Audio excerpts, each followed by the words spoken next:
Happy New Year and welcome to my little corner where I get to share insights on business.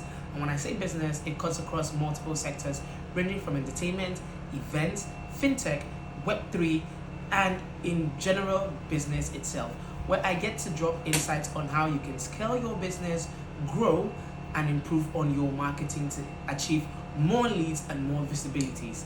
Now, this year, there has been a certain question I've been getting from a certain niche of people I work with, which is the entertainers. And artists have been asking me this recurrent question, which you'd see one of the messages pop up on the screen. Yes. What is publishing and how do I get my publishing royalties?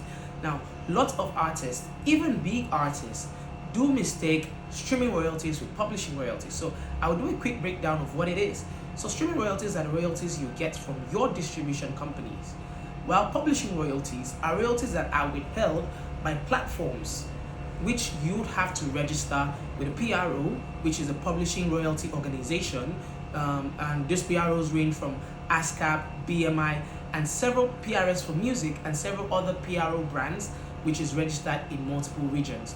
Now, you'd have to register with these PROs or a publishing company that is registered with the PRO to be able to get your publishing. Now, publishing doesn't go for artists.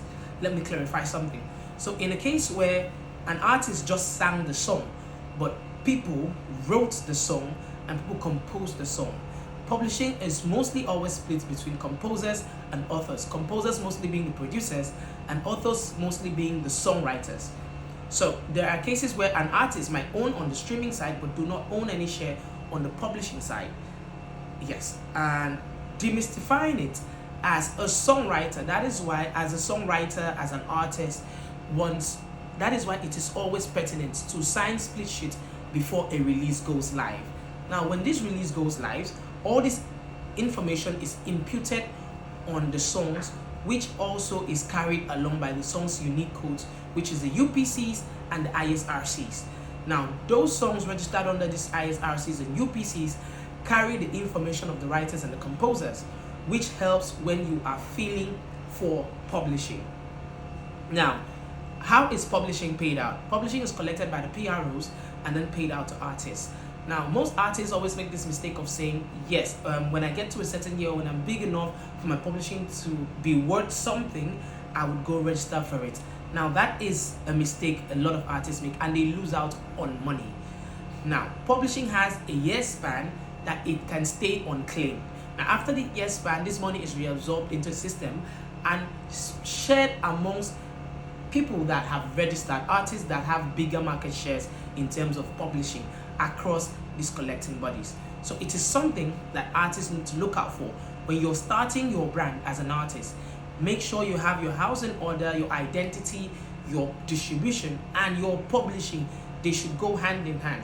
Now, currently we've seen the rise in funding companies coming out to acquire music catalogs and fund music catalogs. One of the major things they look out for in terms of earnings is your publishing. So as an artist, as a writer, as a composer, you need to pay good attention to this. In 2026, it is a year that might make you or mar you in business. So what are you waiting for? If you have more questions on what publishing is, on how to go about registering with PROs, and how to go about collecting your publishing, and not just collecting but also maximizing your publishing earnings through sync licensing and other aspects that could help your publishing, then do well to send me a message across all social media platforms. I'm always open to listening and helping. And yes, your messages doesn't have to be limited on just the music business.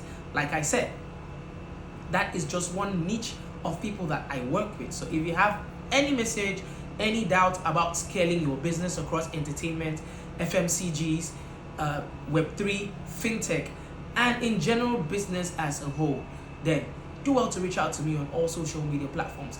And I promise that this year I will try to make this a recurrent thing. So I'll try to put out more content to help you scale your brand and set yourself up for a good and a bigger 2026. Let's win together.